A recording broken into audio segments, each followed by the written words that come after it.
Il y a toutes ces choses dans nous qui font en sorte que cela fait obstacle à la manifestation de la bonté de Dieu. Donc la première chose pour vivre vraiment la bonté de Dieu, c'est nettoyons nos cœurs. Nettoyons nos cœurs. Que la gloire de Dieu, la grandeur de Dieu, l'honneur de Dieu, sa réputation soit notre raison première.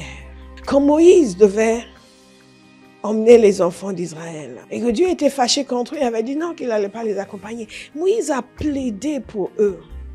Pas juste pour qu'ils soient bien, mais pour que Dieu soit honoré. Nous sommes le peuple sous qui son nom est invoqué. Vous devez voir son honneur dans votre vie, sa gloire dans votre vie. Qu'est-ce qui va se manifester dans votre vie qui va honorer son nom? Voyez au-delà juste de votre besoin. Voyez les besoins du royaume. Qu'est-ce qui va glorifier Dieu dans ma vie? Si nous voulons vraiment vivre la bonté de Dieu, expérimenter la bonté de Dieu, dans toutes les dimensions, nous avons déjà vu les dimensions de la bonté de Dieu, dans toutes ces dimensions, il est essentiel pour nous d'abord de croire que Dieu est bon. Ça nous semble évident, n'est-ce pas?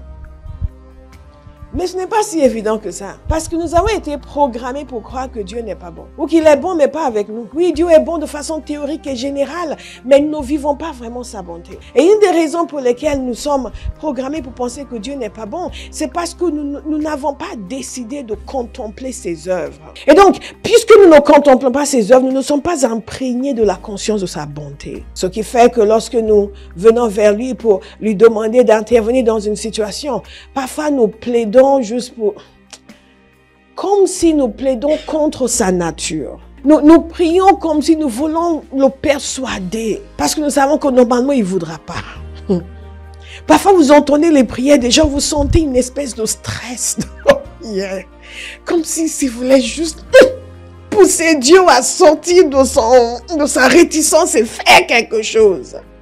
Pourquoi? Parce qu'au fond d'eux, ils ne sont pas persuadés de sa bonté. Donc tout ce que nous sommes en train de voir sur la nature de Dieu, je vous ai dit de méditer longuement. Longuement, ça va beaucoup vous aider. Ne vous fiez pas à votre bien-être aujourd'hui, nous construisons pour l'avenir. Cette méditation sur sa bonté que vous allez faire aujourd'hui, c'est peut-être dans 5 ans, quelque chose va se produire dans votre vie où vous serez tenté de vous laisser faire, de vous laisser abattre. Mais cette révélation de sa bonté va monter en vous. Vous allez dire, but God is good. You are good. Je ne me laisserai pas faire. Parce que tu es bon, je sais que je peux compter sur toi. La compréhension de sa bonté, la révélation de sa bonté. On ne peut vivre durablement la bonté de Dieu si on ne se laisse pas persuader par sa parole de sa bonté. Alors ces petits versets quotidiens que nous méditons ne feront pas l'affaire. Parce que tout ce que vous vivez dans le monde chaque jour va dans le sens contraire pour vous convaincre que Dieu n'est pas bon envers vous.